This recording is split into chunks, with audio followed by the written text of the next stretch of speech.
I got an electricity bill for a villa I hadn't been to in forever. Super weird, right? So I drove over to check it out. When I pushed the door open, the place was packed with my old college classmates. And right in the middle of all of them, my fiancé, making out with my worst enemy. Before I could even say anything, he saw me first. He had his arm around her, smirking like an idiot. Liam, losers like you don't belong here. Get out! My fiancé jumped in, looking just as annoyed. Liam, seriously, quit following me around. What we had was nothing. A broke loser like you was never gonna be good enough for me. I rolled my eyes, pulled out my phone, and called the cops. Yeah, hi, I'd like to report a break-in. Someone's trespassing on my property. When I walked in, my college nemesis Brandon Pierce had one hand on Chloe Davis's butt while they were going at it like nobody was watching. Everyone froze when they saw me. Then the whispers started. What's Liam Caldwell doing here? Did anyone invite him? I heard he was totally obsessed with Chloe back in college. He's such a loser. How could he ever land someone like Chloe? Hold up, wasn't Chloe actually engaged to Liam? Look, I wasn't even supposed to be here. I had a flight booked to visit my parents, but right before I left, I got that utility bill. My first thought was some squatter had broken in, so I came to check. This villa was supposed to be Chloe's birthday gift. I just finished renovating it 2 months ago. I was planning to tell her the truth when I gave it to her that I wasn't just some regular guy, but the heir to a billion-dollar company. But here she was, cheating on me with another guy, in my villa. And not just any guy, my worst enemy. When I didn't say anything, Brandon grabbed a microphone and pointed a spotlight at me.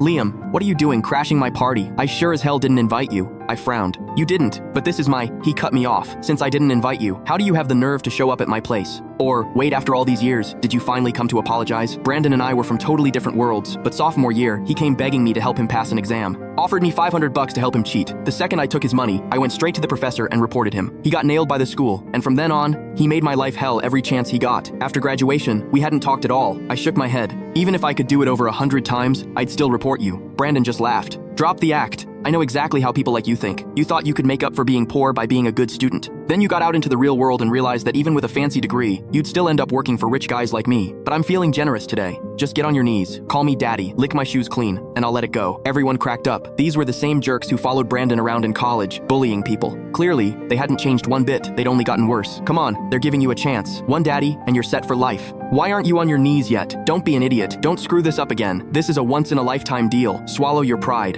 Mr. Pierce doesn't let just anyone in. He's doing you a favor. I knew arguing with these people was pointless, so I ignored them and looked straight at Chloe. I asked you to come meet my parents, and you said you had to spend the holidays with your family. So what are you doing here? Is Brandon your family now? Brandon acted all surprised. Oh, so that's why you're here? Looking for your precious Chloe? He pulled her closer, showing her off. Babe, didn't you say you were single and only loved me? Why is this broke loser saying all this? Chloe had been pissed ever since she saw me. She literally spat at me. God, you're disgusting. Couldn't you tell I was letting you down easy? Did you really have to stalk me here? I would never date a broke loser like you. I was being nice, not calling the cops, not making a scene, but you're so full of yourself. Why would I dump Brandon to meet your construction worker parents? Let me spell it out for you. Brandon is a million times better than you.